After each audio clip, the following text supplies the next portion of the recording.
ओम नमः शिवाय। जय श्री हरि विष्णु।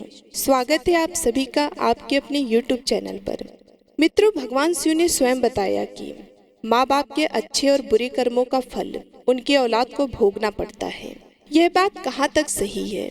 दोस्तों, मनुष्य को खुद के अच्छे और बुरे कर्मों का फल तो उन्हें भोगना पड़ता ही है तथा उसके माँ बाप के द्वारा किए गए कर्मों का फल भी उन्हें भोगना पड़ता है। दोस्तों, कहते हैं ना कि जैसा औलाद बुरा या अच्छा कर्म करती है तो उसे उनके माता पिता को भोगना पड़ता है, उसी प्रकार औलाद के माता पिता के बुरे और अच्छे कर्मों का फल उनकी औलाद को मिलता है तथा भोगना पड़ता है। एक बार की बात है, भगवान शिव और माता पार्वती कैलाश पर्वत पर बैठकर विश्राम कर रहे थे। तभी माता पार्वती कहती हैं कि हे स्वामी, क्या माँ बाप के अच्छे और बुरे कर्मों का फल पुत्र को भोगना पड़ता है? दोस्तों, तभी भगवान शिव कहते हैं, हे देवी, अवश्य ही भोगना पड़ता है। आज हम आपको एक प्राचीन समय की बहुत ही महत्वपूर्ण कथा सुनाते हैं, जिसे सुनने के बाद आपको पता चल जाएगा कि कैसे माँ बाप के अच्छे और बुरे कर्मों का फल उनकी औलाद को मिलता है या भोगना पड़ता है। दोस्तों, फिर भगवान शिव कथा को सुनाना आरंभ करते हैं और कहते हैं कि हे देवी, प्राचीन काल की बात है। एक गांव में एक किसान रहता था। वह किसान बहुत ही गरीब था। किसी तरह से मेहनत और मजदूरी करके अपने घर का खर्च चलाता था। उसे मजदूरी में दिन भर काम करने के बाद कुछ रुपए मिलते थे। उसमें से वह 1 रुपया नित्य दान करता और बाकी बचे रुपयों में अपने परिवार का पालन पोषण करता था। इस तरह से करते हुए कुछ समय बीत गया और उसके बाद उसके 2 पुत्र हुए। अब उस किसान के परिवार में कुल 4 सदस्य हो गए, 2 पति पत्नी और उसके 2 जुड़वा लड़के। धीरे धीरे उनके पालन पोषण में किसान को समस्या होने लगी। दोस्तों, जिसका कारण ये था कि क्योंकि उधर दिन प्रतिदिन महंगाई बढ़ती जा रही थी। फिर आगे भगवान शिव माता पार्वती से कहते हैं कि हे देवी, एक दिन की बात है, किसान के लड़के ने अपने पिताजी से कहा कि पिताजी, आप नित्य 10 रुपए कमाते हैं, जिसमें से 1 रुपया आप दान कर देते हैं और 9 रुपये में हम अपना गुजारा कैसे कर पाएंगे? किसान को चुप देखकर उसकी पत्नी ने कहा कि नहीं बेटा, ऐसी कोई बात नहीं है। आपके पिताजी रोज 10 रुपए कमाते हैं और 1 रुपये दान कर देते हैं। ये तुम्हारे लिए ही दान करते हैं, दूसरों के लिए नहीं।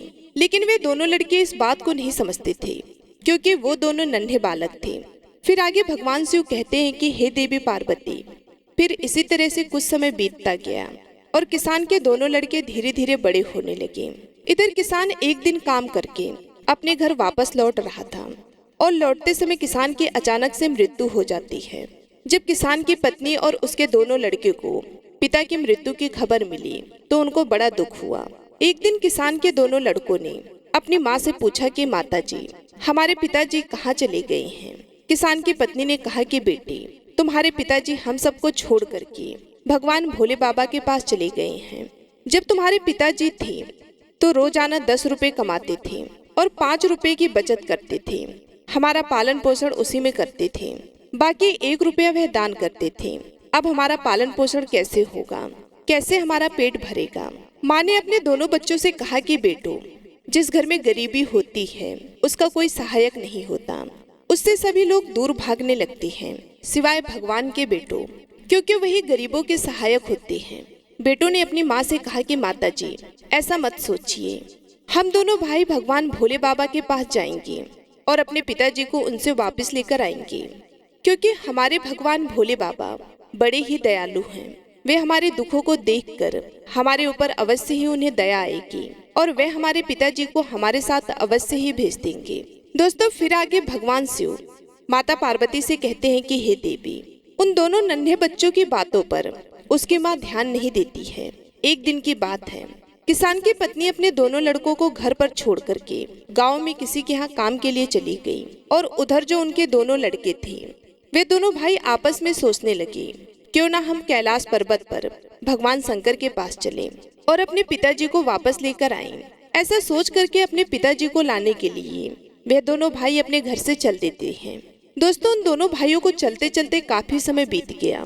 उसी समय उनको थकान का अनुभव हुआ और दोनों भाई एक बहुत विशाल बरगद के पेड़ को देख करके उसकी छाया में आकर के खड़े हो गए। दोनों भाइयों ने सोचा कि बरगद के इस पेड़ की छाया में थोड़ा सा विश्राम करते हैं। फिर दोनों भाई उसी बरगद के पेड़ के नीचे बैठकर विश्राम करने लगे। तभी उस बरगद के पेड़ ने इंसान की आवाज में कहा कि बेटे, तुम लोग कौन हो और कहाँ जा रहे हो? मेरी छाया में आज तक तुम्हारे जैसे कोमल बालक नहीं बैठे हैं। फिर उन दोनों बच्चों ने कहा कि हम किसान के बेटे हैं और अपने पिताजी को लाने के लिए हम कैलाश पर्वत पर भगवान भोलेनाथ के पास जा रहे हैं। उस बरगद के पेड़ ने जब उन बच्चों की बात सुनी तो वे कहने लगा कि पुत्रों, तुम मेरे लिए भी भगवान भोले बाबा से एक प्रश्न पूछ करके आना। उस बरगद के पेड़ की बात सुनकर बच्चे कहने लगे कि कौन सा प्रश्न? तब बरगद कहने लगा कि मैं कई वर्षों से यहाँ पर लगा हुआ हूँ, लेकिन मेरा एक भी पत्ता जमीन पर नीचे नहीं गिरता है और ना ही मेरी डालियाँ कभी सूखती हैं। मैं कितने वर्षों तक और यहाँ पर खड़ा रहूंगा? मैंने अपने पूर्व जन्म में ऐसा कौन सा पाप किया है जिस कारण से मुझे इस योनि से मुक्ति ही नहीं मिल पा रही है? इसका कौन सा कारण है? तब उन दोनों लड़कों ने कहा कि ठीक है, हम भगवान भोले बाबा से तुम्हारा यह प्रश्न जरूर पूछ करके आएंगे। दोस्तों, फिर आगे भगवान शिव माता पार्वती से कहते हैं कि हे देवी। इतना कह करके वह दोनों बालक वहाँ से आगे चले। चलते चलते रास्ते में उन्हें एक बहुत ही भयानक, बहुत ही बड़ा सा सांप मिल गया। उस सांप को देख करके वो दोनों भाई डर के मारे कांपने लगे और खड़े हो गए। वहाँ से वो दोनों भाई भागने ही वाले थे, तभी सर्प मनुष्य की आवाज में बोलने लगा और कहा कि बच्चों, तुम मुझसे डरो मत। मुझे इतना बताओ कि तुम कौन हो और कहाँ जा रहे हो? वे दोनों बच्चे उस सर्प के पास गए और हाथ जोड़ करके कहने लगे कि हे नाग देवता, हम दोनों किसान के पुत्र हैं और हम दोनों जुड़वा भाई हैं। हम दोनों कैलाश पर्वत पर भगवान भोले बाबा के पास अपने पिताजी को लेने के लिए जा रहे हैं। उस सांप ने कहा कि बच्चों, तुम भगवान भोले बाबा से मेरा एक प्रश्न पूछ करके आना। बच्चों ने बड़ी उत्सुकता से पूछा, हे नाग देवता, कौन सा है आपका प्रश्न? तब उन बच्चों की बात सुनकर नाग देवता बोले कि हे पुत्रों, तुम भोले बाबा से यह प्रश्न पूछ करके आना कि मैं कई वर्षों से यहाँ पर पड़ा हुआ हूँ, मेरे से अब चला भी नहीं जाता। मेरे शरीर में इतनी जान नहीं है कि मैं थोड़ा सा भी चल फिर सकूं। मैंने अपने पूर्व जन्म में ऐसा कौन सा पाप किया है जिस कारण से मुझे इस योनि से मुक्ति नहीं मिल पा रही है? इसका कौन सा कारण है? तब उन लड़कों ने कहा ठीक है, हम भगवान भोले बाबा से तुम्हारा यह प्रश्न पूछ करके जरूर आएंगे। दोस्तों, फिर आगे भगवान शिव माता पार्वती से कहते हैं कि हे देवी। इतना कह करके वह दोनों लड़के आगे चलने लगे। फिर चलते चलते रास्ते में उन्हें एक सेठ जी मिले। सेठ ने कहा कि बच्चों, तुम दोनों कौन हो और इतनी कड़ी धूप और गर्मी में कहाँ जा रहे हो? देखने में तो तुम बड़े ही सुकुमार और कोमल लग रहे हो। उन लड़कों ने कहा कि हम दोनों सेठ जी किसान के बेटे हैं और हम दोनों सगे जुड़वा भाई हैं। हम दोनों कैलाश पर्वत पर भगवान भोले बाबा के पास अपने पिताजी को लाने के लिए जा रहे हैं। उस सेठ ने कहा कि तुम भगवान शिव से मेरा एक प्रश्न पूछ करके आना। फिर वे बच्चे कहते हैं कि सेठ जी, कौन सा प्रश्न पूछ करके आना है? फिर सेठ जी कहते हैं, हे बच्चों, मेरा ये प्रश्न पूछ करके आना कि मैं चलते हुए राहगीरों की प्यास बुझाने के लिए कई सालों से यहाँ पर एक कुआं खुदवा रहा हूँ, लेकिन इसमें पानी अभी तक नहीं निकला है। मैंने अपने पूर्व जन्म में ऐसा कौन सा अपराध किया था जिस कारण से इस कुएं में अभी तक पानी नहीं निकला है?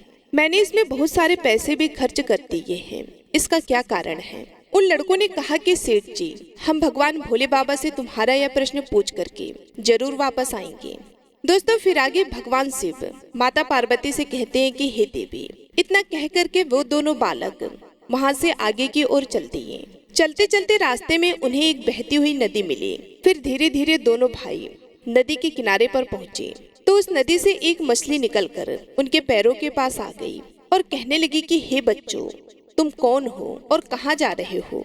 तुम दोनों बिना नाव के ही क्यों जा रहे हो? तब उन्होंने कहा कि नाव में बैठने के लिए हमारे पास पैसे नहीं हैं, क्योंकि हमारे जो पिताजी थे वो नित्य 10 रुपए कमाते थे, जिसमें से 1 रुपए रोजाना वो दान कर देते थे और बाकी 9 रुपयों से हमारा पालन पोषण किया करते थे और किसी तरह से हमारे घर का गुजारा होता था। अब हमारे पिताजी घर पर नहीं हैं, वे भगवान भोले बाबा के पास चले गए हैं, इसलिए हम दोनों भाई उनको लाने के लिए कैलाश पर्वत पर भगवान भोलेनाथ के पास जा रहे हैं। दोस्तों, फिर आगे भगवान शिव कहते हैं कि हे देवी। उन बच्चों की बात सुन करके उस मछली ने कहा कि बच्चों, तुम भगवान शिव से मेरा एक प्रश्न पूछ करके आना।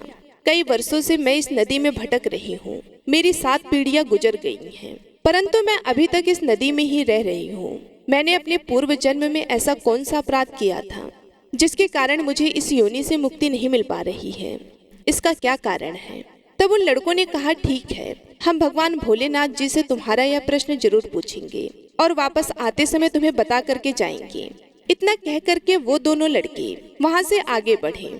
चलते चलते दोनों भाई नदी के दूसरे किनारे पर पहुँच गए। दूसरे किनारे पर जब वो पहुँचे तो देखा कि एक मरा हुआ व्यक्ति वहाँ पर पड़ा हुआ है। दोनों भाई उस मरे हुए आदमी को नाक करके जब जाने लगे तो वह मरा हुआ आदमी चिल्लाने लगा और कहने लगा कि बच्चों, तुम कौन हो और कहाँ जा रहे हो? उन लड़कों ने उसकी आवाज सुन करके कहा कि हम किसान के पुत्र हैं और हम दोनों जुड़वा भाई हैं। हम दोनों भाई कैलाश पर्वत पर भगवान भोले बाबा से अपने पिताजी को लेने के लिए जा रहे हैं। उस मृतक आदमी ने कहा कि तुम भगवान भोलेनाथ से मेरा एक प्रश्न पूछ करके आना। मेरा शरीर कई वर्षों से इस नदी के किनारे पर ही है। कभी पानी का लहर आता है तो मेरा शरीर नदी के अंदर चला जाता है, लेकिन वापस नदी के बाहर निकल करके किनारे पर फिर से मेरा शरीर आ जाता है। ना तो मेरा शरीर गलता है और ना ही सड़ता है। इतने सालों से जैसे का तैसा ही है। मैंने अपने पूर्व जन्म में ऐसा कौन सा पाप किया था जिसके कारण मुझे इस शरीर से मुक्ति नहीं मिल पा रही है, और इसका क्या कारण है? उन लड़कों ने कहा, ठीक है, हम भगवान भोलेनाथ से तुम्हारा यह प्रश्न पूछ करके जरूर आएंगे। दोस्तों, फिर आगे भगवान शिव माता पार्वती से कहते हैं कि हे देवी। इतना कह करके वो दोनों बालक चलने लगे। वहाँ से चलते चलते दोनों भाई कैलाश पर्वत पर भगवान शिव के पास पहुँच गए और हाथ जोड़कर दोनों भाई ने भगवान भोलेनाथ को प्रणाम किया और कहने लगे कि हे भोले बाबा, मेरे पिताजी कहाँ पर हैं?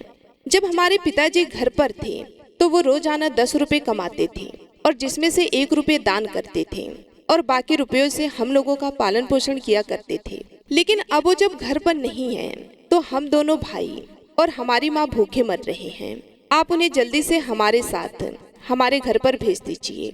दोस्तों, आगे भगवान शिव माता पार्वती से कहते हैं कि हे देवी। उन दोनों बालकों की बात सुन करके उस समय मैंने कहा कि ठीक है, मैं तुम्हारे पिताजी को घर पर भेज दूंगा, पहले तुम दोनों भाई यहाँ पर बैठो।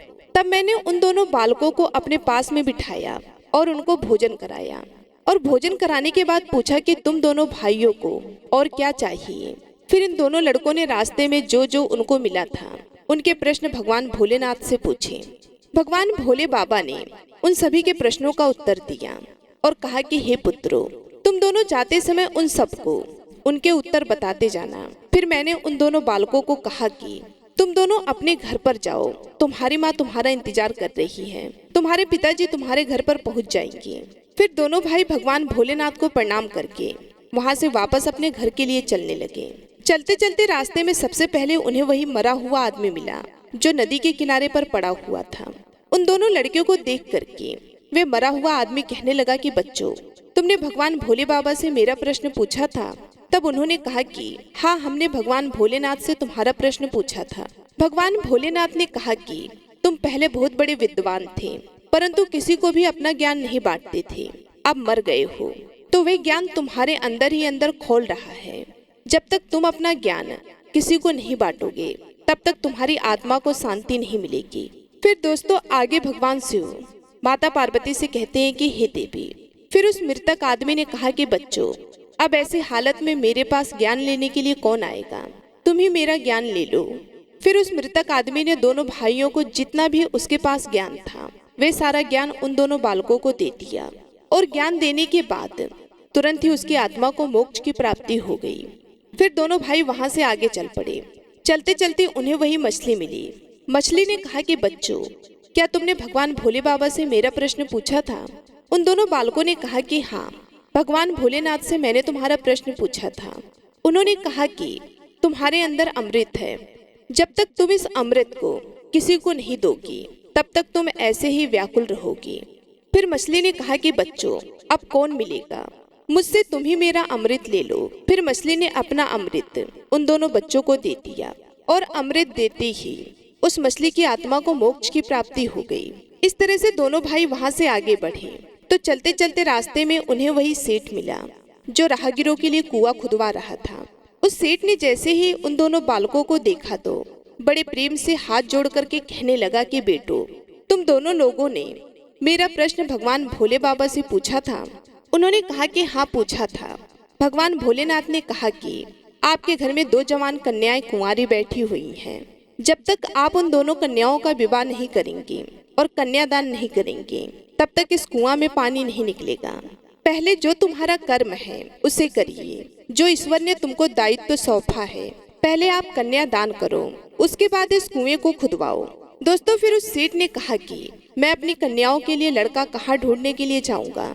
तुम दोनों मुझे बहुत ही सीधे स्वभाव के दिख रहे हो और सुंदर भी हो और देखने में एक जैसे दिख भी रहे हो। अब तुम दोनों जवान भी हो गए हो और विवाह के योग्य भी हो गए हो, तो हे बेटो, तुम दोनों ही मेरी लड़कियों से विवाह कर लो।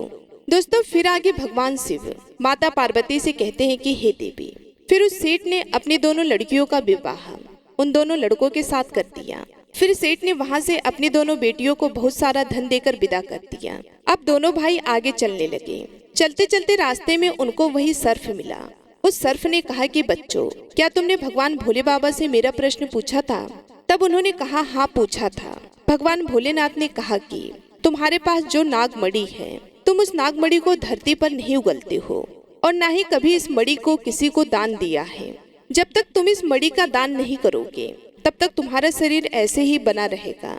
फिर उस सांप ने कहा कि बच्चों, मैं ये नागमणि अब किसको दूं? इस नागमणि को तुम ही ले लो।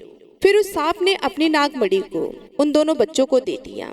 दोस्तों, नागमणि को देते ही उस सर्प की आत्मा को मोक्ष की प्राप्ति हो गई। इस तरह से वो दोनों भाई अपनी पत्नी को लेकर फिर आगे चलने लगे।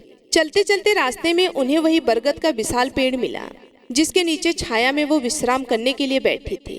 उसने पूछा कि बच्चों, क्या तुमने भगवान भोले बाबा से मेरा प्रश्न पूछा था? उन्होंने कहा हाँ पूछा था। भगवान भोलेनाथ ने कहा कि पूर्व जन्म में तुम्हारा काम गुरुकुल में बच्चों को शिक्षा देना था। तुम्हारा पद एक गुरु का था, परंतु तुम उसके बदले में छोटे छोटे बच्चों से अपना काम करवाते थे, हाथ पैर दबवाते थे और उन्हें अच्छी तरह से शिक्षा नहीं देते थे। तुम पूर्व जन्म में बहुत बड़े विद्वान थे, परंतु तुमने उन बच्चों को शिक्षा नहीं दी। उन बच्चों के श्राप के कारण तुम हिलडुल नहीं सकती। तुम्हारे अंदर जो ज्ञान भरा हुआ है उसे किसी को दे देना, इसके बाद में तुम्हें फिर मोक्ष की प्राप्ति होगी। दोस्तों, फिर आगे भगवान शिव माता पार्वती से कहते हैं कि हे देवी। उन दोनों लड़कों की बात सुनकर उस पेड़ ने कहा कि मैं यह ज्ञान किसे दूंगा, तुम ही ले लो। फिर उस बरगद के पेड़ ने दोनों भाइयों को अपना जितना भी ज्ञान उसके पास था सब दे दिया। जैसे ही उस बरगद के पेड़ ने उन दोनों बच्चों को अपना ज्ञान दिया तो उसकी भी आत्मा को शांति मिल गई और वह उस पेड़ की योनि से मुक्त हो गया। फिर दोनों भाई अपनी पत्नियों के साथ चलते चलते अपने घर पहुंच गए।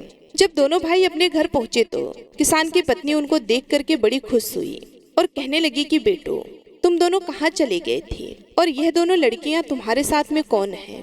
फिर दोनों भाइयों ने जो भी घटनाएं उनके साथ घटी हुई थी वह सब कुछ अपनी माँ को बता दिया। फिर दोस्तों, आगे भगवान शिव माता पार्वती से कहते हैं कि हे देवी, अब उन दोनों बच्चों को ज्ञान हो चुका था कि हमारे पिताजी वापस नहीं आ सकते। अब उनकी मुक्ति हो चुकी है। उनके पिताजी ने जो दान धर्म किया था उसका फल उन दोनों भाइयों को भगवान भोले बाबा ने दे दिया। दोस्तों, इस प्रकार से भगवान शिव ने माता लक्ष्मी को बताया कि माता पिता के अच्छे और बुरे कर्मों का फल उनकी औलाद को कैसे प्राप्त होता है और पूर्व जन्म के कर्मों का फल व्यक्ति को कैसे मिलता है और उसके पिता द्वारा किए गए पाप और पुण्य कर्म भी उसके बच्चे को कैसे मिलती हैं। तो दोस्तों, उम्मीद करती हूँ आप सभी लोगों को ये कथा और कहानी पसंद आई होगी। अगर आप लोगों को ये कथा पसंद आई है तो वीडियो को लाइक जरूर करें और कमेंट बॉक्स में जय श्री हरि विष्णु ओम नमः शिवाय जरूर लिखें। साथ ही यदि चैनल पर पहली बार आए हैं तो वीडियो को लाइक करके चैनल को जरूर सब्सक्राइब कर लें, ताकि ऐसे ही आध्यात्मिक कथाएं आप सभी लोगों को सबसे पहले प्राप्त हो। वीडियो को पूरा देखने के लिए आप सभी लोगों का तहे दिल से धन्यवाद। मिलती हूँ मैं आप सभी लोगों से अगले वीडियो में। तब तक के लिए नमस्कार।